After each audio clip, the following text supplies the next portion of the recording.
우리 함께 하나님의 말씀 보겠습니다. 신약성경 고린도전서 15장 42절에서 44절까지의 말씀입니다. 신약성경 고린도전서 15장 42절에서 44절까지의 말씀, 우리 세 절의 말씀을 한 목소리로 읽도록 하겠습니다. 시작.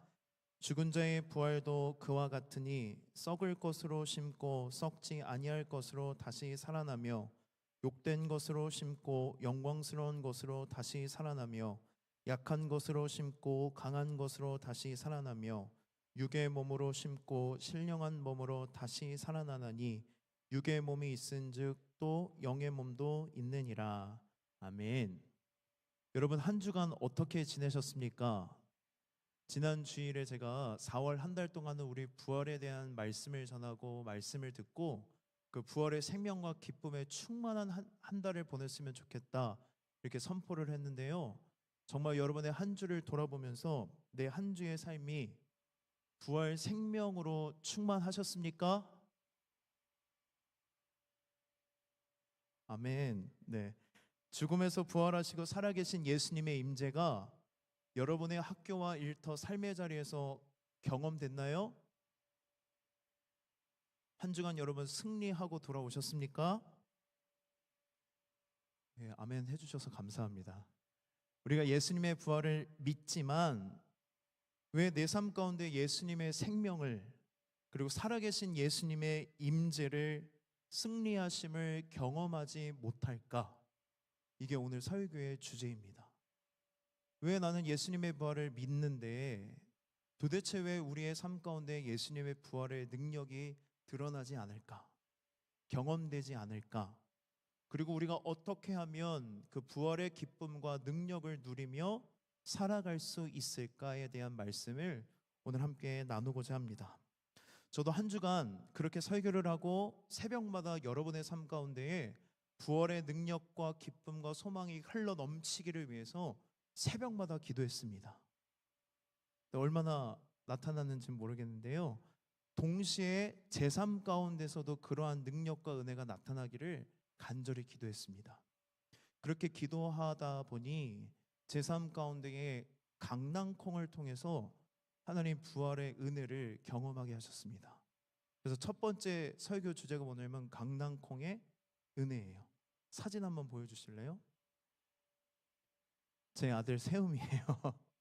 세움이가 4월 5일 식목일 날, 식목일이어서 어린이집에서 뭘 했냐면 강낭콩을 심었습니다.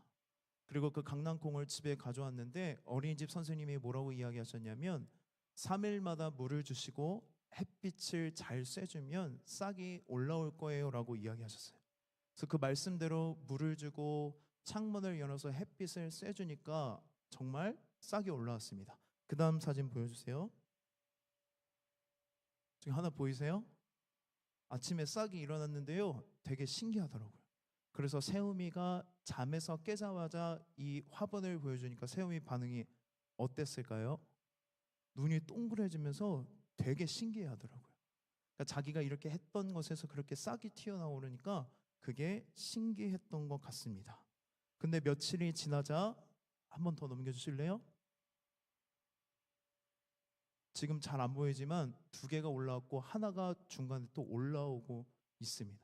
총 그래서 세 싹이 올라와서 지금 강낭콩을 키우고 있습니다.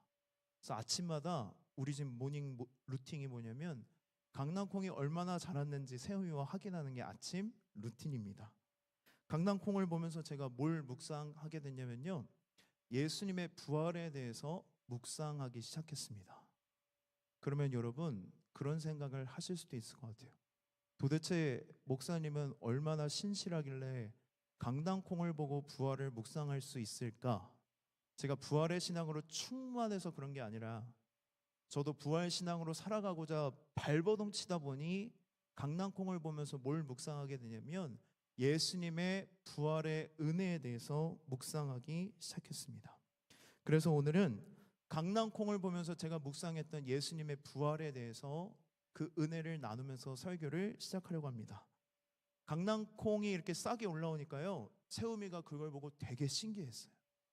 그리고 그 다음날 두 번째 싹이 올라오고 세 번째 싹이 올라오고 그게 막 무럭무럭 자라니까 아침마다 화분을 보면서 새우미가 신기해하는 것을 보면서 신기해하는 새우미를 제가 어떻게 보기 시작했냐면 신기하게 보기 시작했어요.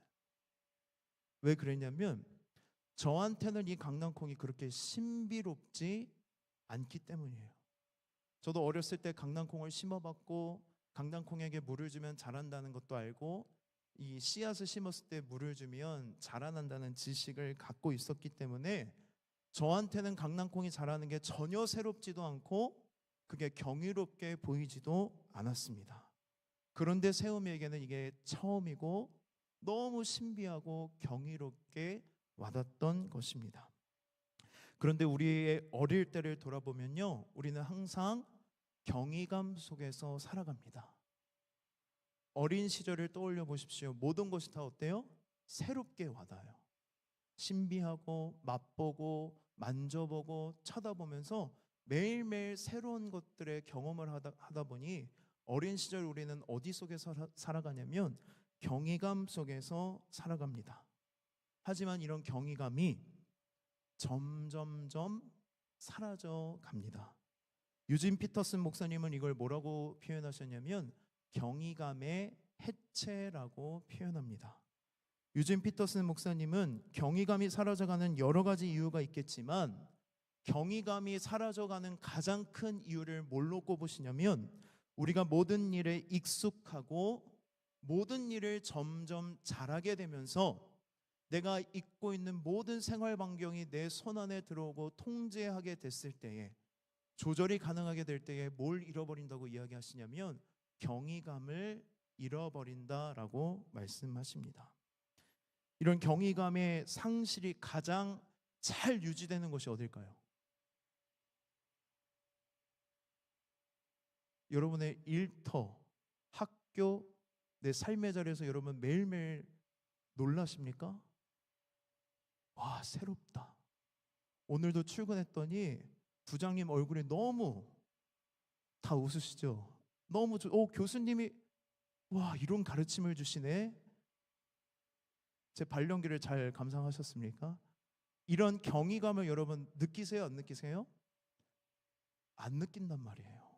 매일 똑같은 일상, 반복되는 일상 속에서 우리가 뭘 잃어버리기 시작했냐면 경이감을 잃어버렸습니다. 예수님이 부활하셨을 때 부활의 첫 목격자들이었던 여인들과 제자들은 뭘로 가득했냐면 감탄과 경이로 가득했습니다. 예수님의 부활은 상상하지도 기대하지도 못했던 놀라운 일이었기 때문입니다. 예수님의 부활이 그들에게 감탄과 경이를 일으켰던 이유는 그들의 삶을 새롭게 만드는 능력이고 그들을 거듭나게 했던 소망이었기 때문에 그들은 부활하신 예수님을 보고 감탄하고 경이로움을 느꼈습니다. 감탄과 경이로움을 잃어버렸다는 것은 내 인생이 무미건조하고 어떠한 것도 내 인생에 새로운 것이 없다는 것입니다. 익숙하고 능숙하게 잘 해내기 때문에 여러분의 일터에, 여러분의 학교의 삶의 자리에 누가 임재하지 않는 거예요? 하나님이 임재하실 곳이 없어졌다는 것입니다. 하나님의 은혜 없이도 하나님의 도우심 없이도 충분히 잘 살게 되었습니다. 왜? 익숙하고 능숙하기 때문에. 하나님이 설 자리가 없어져서 우리는 하나님의 일하심과 하나님의 능력과 은혜를 경험하지 못하다 보니 뭘 잃어버리기 시작했다는 거예요? 경이로움과 그것을 바라보는 우리의 마음을 잃어버리게 되었다는 것입니다. 강낭콩을 보면서 감탄과 경이로움을 잃어버린 저의 상태가 죽은 것 같이 느껴졌습니다. 우리는 예수님의 부활을 부정하지는 않지만 일상에서 너무 쉽게 그리고 너무 자주 살아계신 하나님으로부터 벗어난 삶을 살아가고 있습니다.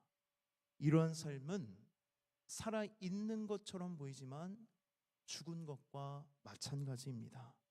우리는 어떻게 하면 부활 신앙의 삶을 살아갈 수 있을까요? 우리는 어떻게 하면 일상에서도 살아계신 하나님과 동행하며 살아갈 수 있을까요? 우리 창세기 3장 15절의 말씀을 함께 읽어보도록 하겠습니다. 시작.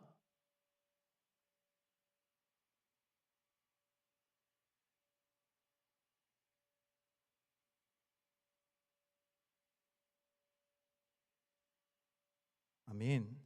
함께 읽은 이 말씀은요, 신학적으로 뭐라고 부르냐면 원복음, 원시복음이라고 부릅니다. 그러니까 성경에 최초로 기록된 복음이 창세기 3장 15절 말씀입니다.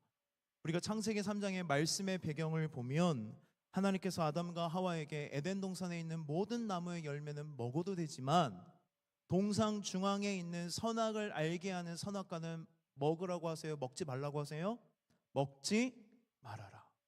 그리고 너희가 만약에 그것을 먹는 날에는 반드시 죽으리라 라고 하나님께서 명령하셨습니다. 그런데 이 뱀이, 이 마귀가 아담과 하와에게 이렇게 나타나서 유혹을 하기 시작합니다. 이 에덴 동산에 있는 선악과를 먹으면 반드시 죽는다고 말씀하셨는데 뱀이 그 말씀을 교묘하게 바꿔서 죽지 아니하리라 라고 이야기하면서 이 선악과를 먹으면 하나님과 같이 되어 너희 눈이 밝아져 선악을 알게 될 것이라고 아담과 하와를 유혹하자 아담과 하와가 그 유혹에 넘어가서 뭘 먹어요? 선악과를 먹는 죄를 범합니다. 그런데 우리가 잘 아는 것처럼 백설공주가 독이 든 사과를 먹고 바로 죽는 것처럼 아담과 하와가 죽어요? 안 죽어요? 안 죽습니다. 마귀가 말한 것처럼 죽지 않습니다. 그렇다면 하나님의 말씀에 오류가 있는 것일까? 하나님이 반드시 죽으리라 라고 말씀하셨을 때 그 죽음의 의미는 두 가지입니다. 첫 번째는 무엇이냐면 육체적인 죽음입니다. 하나님께서 사람을 창조하셨을 때 하나님과 같이 우리를 창조하셨습니다.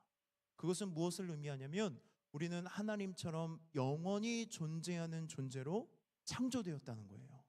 그런데 선악과를 먹는 그 순간 우리의 삶에 죄가 들어오고 죄가 사망이 함께 들어오면서 우리가 어떤 존재가 됐다는 거냐면 죽는 존재로 바뀌었다는 것입니다.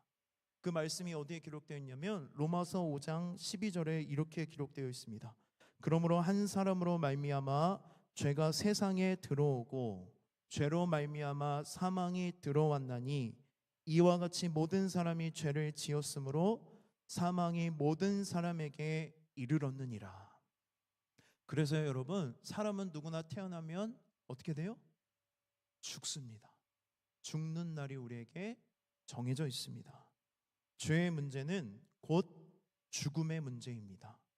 우리는 스스로 죄의 문제, 죽음의 문제를 해결할 수 없기 때문에 죽음의 문제가 해결되지 못했다는 알 수 없는 불안감 때문에 매일매일 뭘 짊어지면서 살아가냐면 절망과 두려움과 염려 속에서 살아가는 것입니다.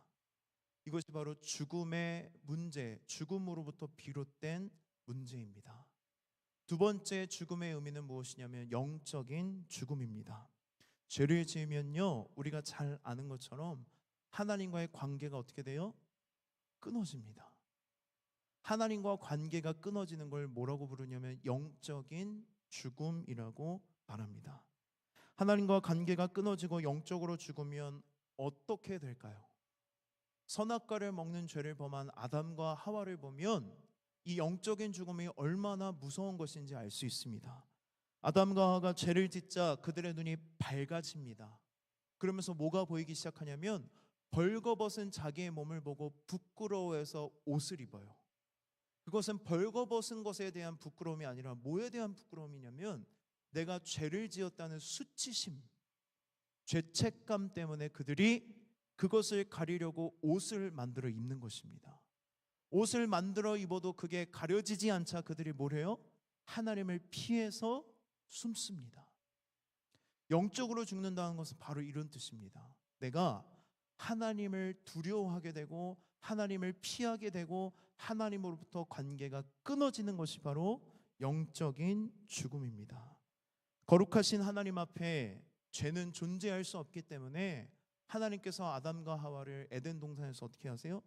쫓겨내세요. 돌아갈 수 없습니다. 왜? 에덴 동산의 불칼이 지키면서 죄 있는 죄인들을 하나님께로 나아오지 못하도록 가로막기 때문입니다. 그리고 아담이 죄를 지은 벌로 뭘 받아요? 평생 땀을 흘리며 수고해야만 살 수 있는 벌을 받습니다. 또한 하와는 임신하는 고통, 해산하는 수고를 겪어야만 합니다. 여러분, 죽은 인생은 어떠한 인생이냐면 바로 이런 인생입니다. 수고해야만 살 수 있는 인생, 고통 가운데 살아가는 인생, 자신의 삶을 스스로 책임져야 하기 때문에 날마다 버거운 짐을 지고 살아가는 인생이 바로 죄인이고 죽은 인생입니다. 우리는 이것을 이렇게 생각할 수 있습니다. 죄를 지어서 벌 받았다.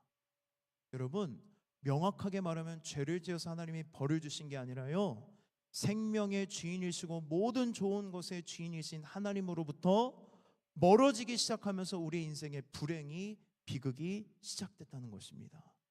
우리가 잘 아는 성경의 이야기, 아버지의 재산을 받아서 아버지 품을 떠난 둘째 아들의 결말을 보면 그의 인생이 뭐예요?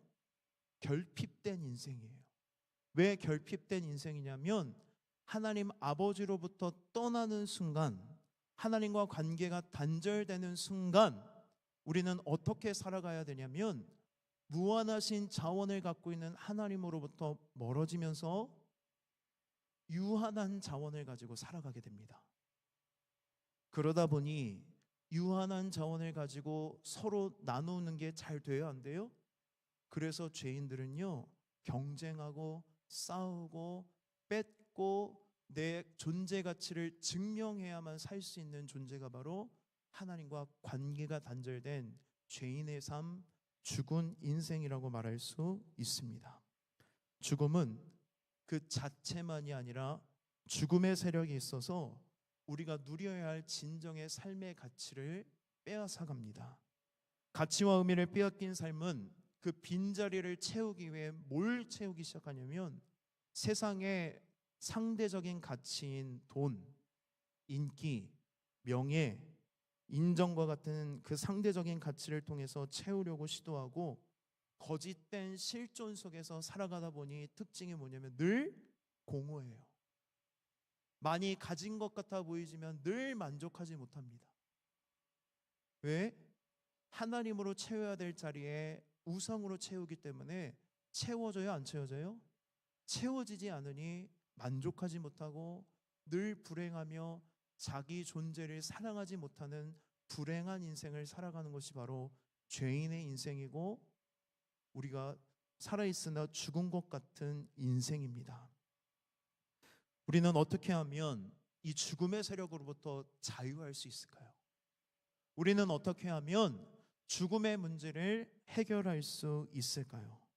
하나님은 아담과 하와가 죄를 지었을 때 바로 구원의 계획을 하십니다. 그 계획이 바로 창세기 3장 15절입니다.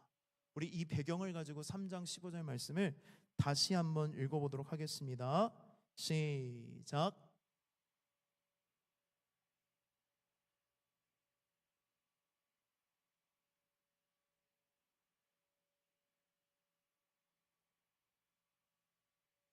아멘. 말씀을 띄워주세요.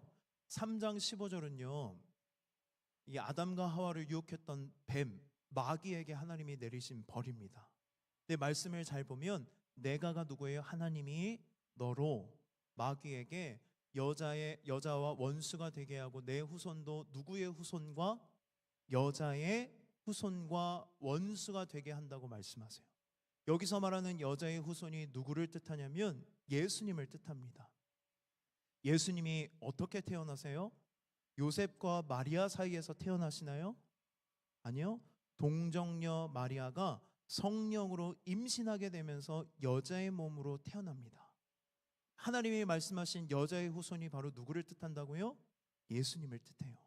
그런데 그 예수님과 마귀가 뭐가 된대요? 원수가 된대요. 서로 싸우고 다투는 원수의 관계가 되는데 그 다음 말씀을 보면 여자의 후손 곧 예수님이 마귀의 머리를 상하게 할 것이고 너는 예수님의 발꿈치를 뭐하게 할 것이다? 상하게 할 것이다 라고 이야기합니다. 여러분, 신체 기관 중에서 가장 중요한 곳이 어디일까요? 머리입니다. 머리를 다치면 치명상이라고 이야기합니다. 근데 여러분, 상대적으로 신체 기관 중에 발꿈치를 다치면 어때요? 아프긴 하지만 인생 살아가는데 큰 문제가 되지는 않습니다. 머리를 다쳤을 때, 발꿈치를 다쳤을 때는 완전히 상황이 다릅니다. 창세기 3장 15절에서 하나님은요, 죄의 문제, 죽음의 문제를 해결할 수 있는 유일한 길이 예수님의 십자가 죽음과 부활이라고 말씀하십니다. 이 배경을 가지고 여러분 머릿속에 듣고 말씀을 들어보세요.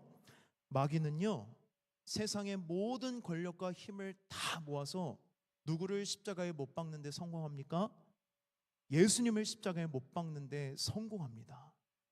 마귀의 가장 강력한 무기가 뭐냐면 죽음이에요. 죄를 짓고 그 죄가 사망을 가지고 왔는데 그 사망의 무기, 사망의 권세를 누가 갖고 있어요? 마귀가 갖고 있어요. 가장 강력한 무기를 가지고 누구를 십자가에 못 박아 죽게 합니까? 예수님을 십자가에 못 박아 죽게 합니다. 마귀는 예수님이 십자가에서 못 박아 죽었을 때에 자기가 이겼다고 생각했습니다. 왜냐하면 예수님을 십자가에 못 박아 죽이면 이 모든 문제가 해결될 것이라고 생각했고 자기의 가장 강력한 무기이기 때문입니다. 그런데 여러분, 예수님이 죄와 사망의 권세를 꺾으시고 죽음에서 부활하심으로 누구의 가장 강력한 무기를 꺾으십니까?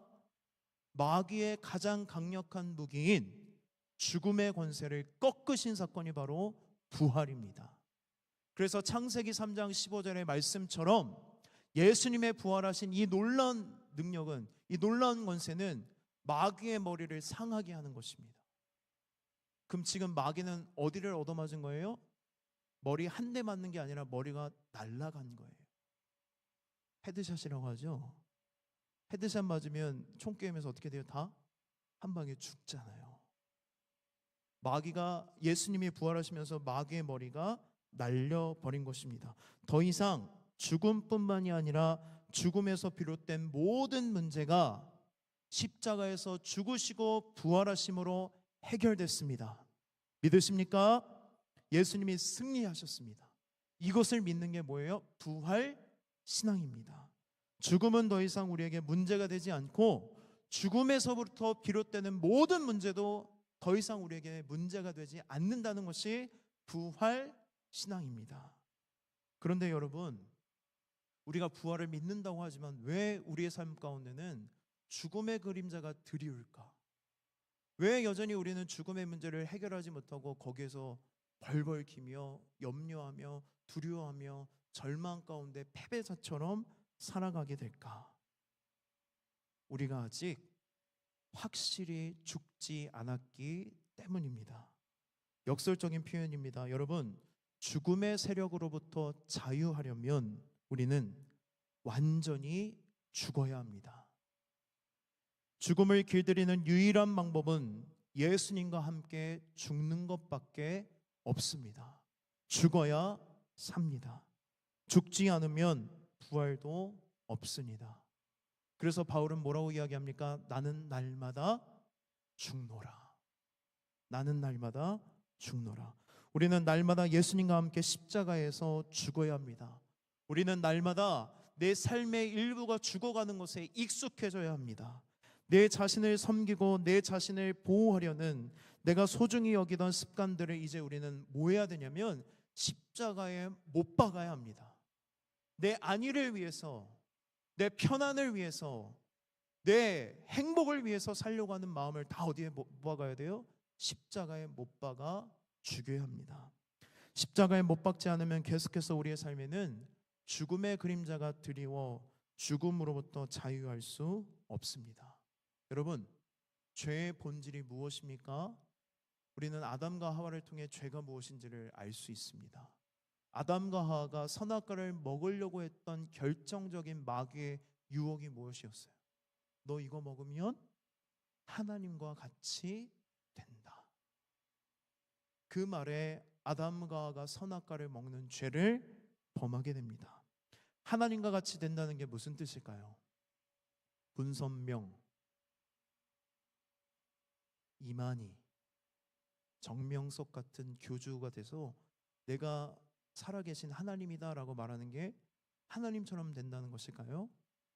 어느 정도 맞지만 이 자리에 그런 분 계실까요?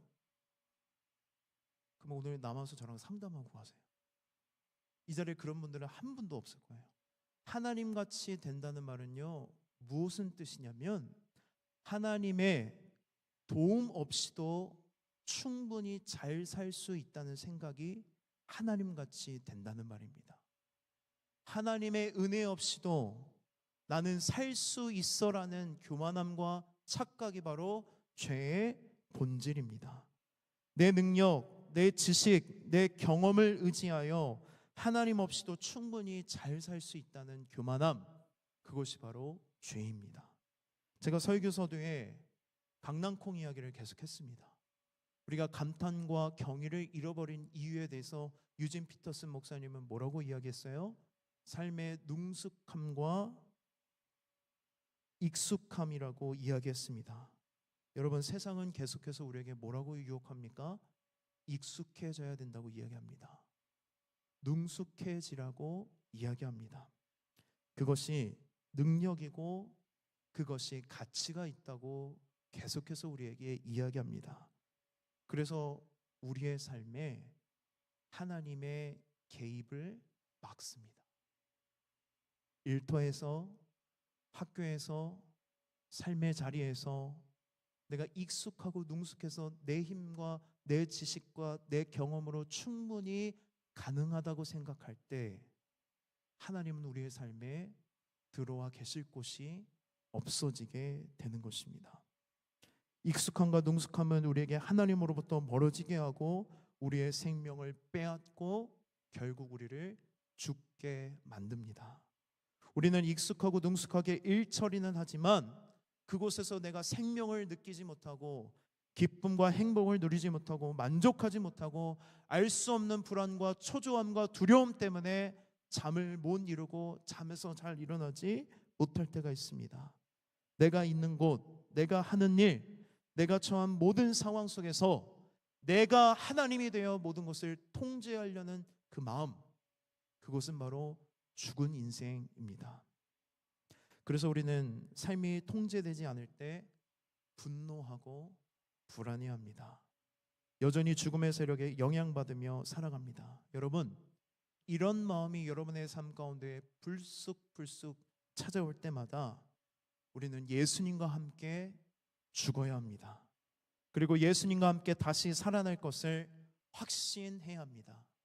부활신앙은 익숙함과 능숙함으로부터의 결별입니다. 내 삶을 내 마음대로 통제하려는 교만함으로부터의 죽음입니다.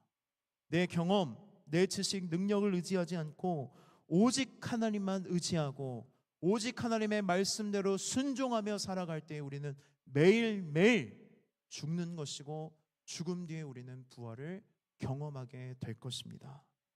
예수님에게도 십자가 순종은 어려웠습니다. 십자가에 못 박히기 전에 겟세마네 동산에서 땀방울이 핏방울이 될 정도로 간절하게 기도하십니다. 이 잔을 지나가게 해달라고. 그러나 3번의 기도 끝에도 하나님의 응답이 돌아오지 않자 예수님께서 십자가에서 죽을 것을 순종하십니다. 그러자 하나님께서 순종하여 죽으신 예수님을 다시 살리십니다. 순종은 어렵습니다. 순종은 죽는 것입니다. 그러나 우리가 순종하고 우리가 죽으면 죽은 우리를 누가 다시 살리십니까? 하나님께서 다시 살리십니다. 부활을 믿는지 안 믿는지는 우리의 삶을 보면 알 수 있습니다. 부활을 믿는 사람은 부활의 삶을 살아가기 때문입니다. 부활신앙은 죄와 허물로 죽었던 과거에서 벗어나 부활하신 예수님의 마음을 품고 살아가는 것이 부활신앙입니다. 무엇을 먹을까, 마실까, 입을까에 온통 마음을 빼앗긴 채 살았던 사람이 하나님 나라와 의를 먼저 구하는 사람으로 변화되는 것이 바로 부활신앙입니다. 여러분, 오늘의 말씀을 머릿속에 두고 이 말씀을 잘 기억하십시오. 우리는요, 죄인일 때에, 죽음의 문제가 해결되지 않을 때에 유한한 자원으로 살아가기 때문에 먹을 것, 마실 것, 입을 것이 늘 부족했습니다. 문제였습니다. 그러나 예수님이 십자가에서 우리를 대신해 죽으시고 부활하심으로 모든 죽음의 문제를 해결하셨습니다. 이제는 우리에게 먹을 것, 마실 것, 입을 것은 문제가 돼요, 안 돼요? 되지 않습니다.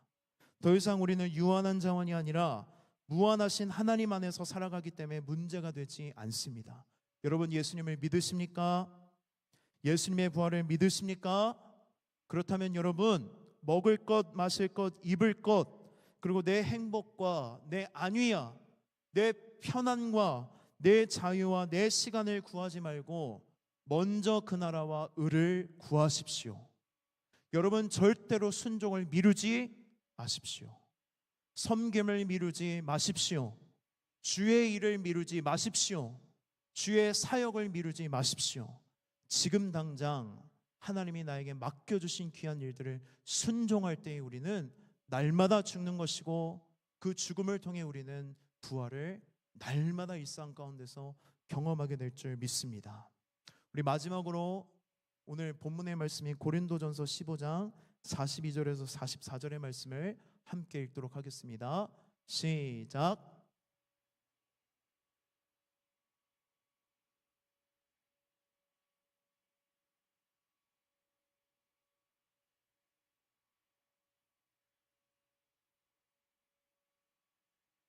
육의 몸으로 심고 신령한 몸으로 다시 살아나느니 육의 몸이 있은즉 또 영의 몸도 있느니라. 아멘. 여러분은 하나님의 시간에 무엇을 심고 계십니까? 믿음대로 살아가다 보면 현타를 경험할 때가 있습니다. 내가 믿음대로 살아가면서 손해보고 다른 사람이 알아주지도 않고 세상이 변하는 것 같지도 않고 내 삶에 하나님의 능력이 나타나지 않을 때 우리는 현타를 느끼고 다시 이전의 삶으로 돌아갑니다. 그럴 때마다 우리는 우리의 삶에 드리워진 죽음의 그림자 때문에 두려워하고 염려하고 죽은 것처럼 살아갑니다. 제가 계속 강낭콩 이야기를 하는데요, 마지막으로 강낭콩 이야기하고 말씀 마치도록 하겠습니다. 첫째 날 새싹이 올라왔을 때 새우미에게 물었습니다. 새우마, 강낭콩 몇 개 심었니? 이렇게 물어보진 않았어요. 강낭콩 몇 개 심었어? 그랬더니 하나 심었대요. 3일 뒤에 두 번째 새싹이 올라오는 거예요. 너 하나 심었다며? 아니야. 그리고 그 하루 뒤에 세 번째 강낭콩이 올라오는 걸 보면서 제가 뭘 느꼈냐면, 생명을 품고 있으면 시간이 언제든지 지나면 뭐가 올라온다는 거예요? 자라나고 싹이 올라온다는 것을 세 번째 강낭콩을 통해서 알 수 있었습니다. 그래서 세 번째 강낭콩을 볼 때마다 애착이 가더라고요. 왠지 내 삶인 것 같고 뭔가 물을 얘한테만 더 주고 싶고 더 잘 자랐으면 좋겠다는 마음이 세 번째 강낭콩한테 이렇게 이입이 많이 됐는데, 여러분, 우리가 이것을 꼭 마음에 두고 믿었으면 좋겠습니다. 하나님께 속한 생명은 세상의 악에 의해 결코 소멸될 수 없다는 사실을 믿을 때 우리는 시간의 공포를 이길 수 있습니다. 부활을 믿는 이들은 패배를 두려워하지 않습니다. 우리가 패배하는 것처럼 보일지라도 하나님은 결코 패배하지 않으시기 때문입니다. 지금 우리의 삶이 고통과 눈물로 가득할지라도 우리는 눈물의 땅에서 울더라도 씨를 뿌려야 합니다. 고단하지만 그것은 허무한 노력이 아닙니다. 우리가 뿌리는 그 눈물의 씨앗에는 예수님의 부활 생명이 있고, 예수님의 부활 생명은 언젠간 자라서 우리의 모든 삶의 열매로 맺힐 줄 믿습니다. 우리 시간에 부활 신앙으로 살아가기를 결단하시겠습니까? 우리 그러한 마음을 가지고 함께 찬양하고 기도의 자리로 나아가도록 하겠습니다.